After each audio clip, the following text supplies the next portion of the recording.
Un atelier crucial s'est ouvert ce mardi, marquant un tournant significatif dans la gestion des finances publiques et la passation des marchés publics au Sénégal.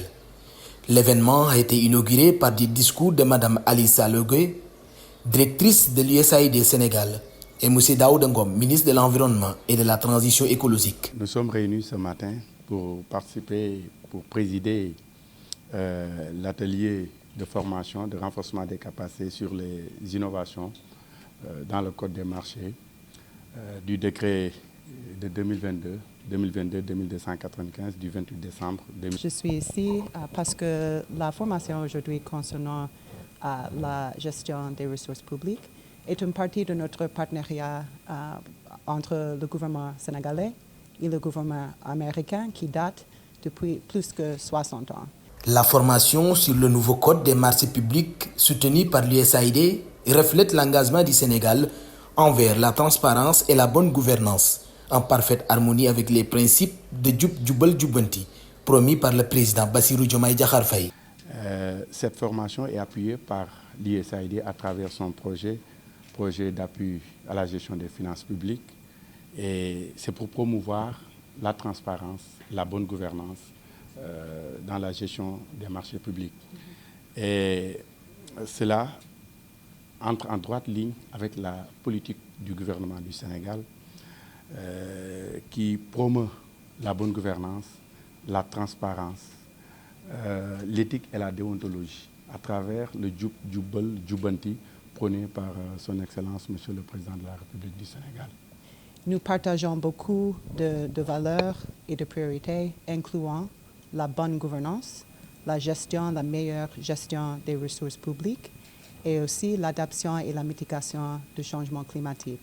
Cet atelier crucial permet au ministère de l'Environnement et de la Transition écologique de renforcer les compétences de ses agents dans la gestion des marchés publics, améliorant ainsi l'efficacité et la transparence à travers toutes ces directions. Cet atelier est très important pour le ministère de l'Environnement et de la Transition écologique qui a l'occasion de renforcer les capacités des agents de la direction de l'administration générale et de l'équipement, de la cellule de passation des marchés, de l'inspection aux affaires administratives et financières, mais également toutes les autres directions techniques du ministère qui seront outillées à mieux travailler